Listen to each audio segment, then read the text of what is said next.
All right, cleaning out the workshop tonight, or organizing the workshop tonight. Found another Dazor floating desk lamp. These things are incredibly nice.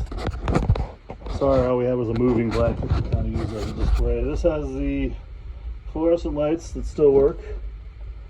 I swear if you replace these with LEDs, this thing would be incredibly useful. Let me just turn it off. But you hold the red button down until they charge up, and then you let it go. But as you can see, this thing goes in all kinds of different directions and angles.